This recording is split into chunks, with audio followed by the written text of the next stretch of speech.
čestitke za finale. Tvoj komentar nakon ovih 70 više minuta. A mislim da komentara nema.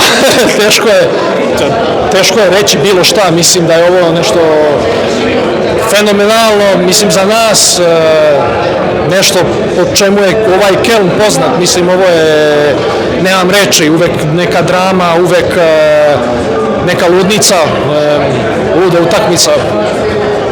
Ne znam šta da kažem, mislim, to je jako lep osjećaj, znali smo da možemo, znali smo da trebamo da verujemo uvek, kao što se kaže, nada umire zadnja, i kad smo izgubili Gislija, nismo se dali, svi su dali svoj maksimum, svako je bio tu kad je trebao i eto, hvala Bogu, dobili smo. Koliko ste vežbali na treningu penale?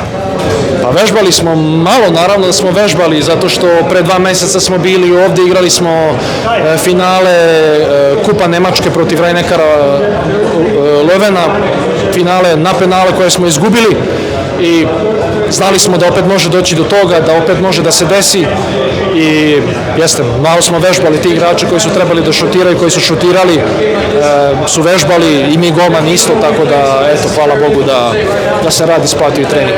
Prošao si već ovaj put sa drugim klubom, podsjećao na ono 2018. Pa podsjeća me sad, trebamo, malo smo u euforiji, trebamo da se spustimo na zemlju, mislim ovo je jako lep osjećaj i mislim da je eto, meni je samo drugo finale, Hrapovski samo drugo finale i Saugstrup samo drugo finale, ovi svi ostali su igrali prvo finale Lige šampiona, tako da ne smemo da izgorimo, pošto smo stvarno presrećni i mislim da je ovo jako veliki uspeh za nas kao igrača, pogotovo za klub.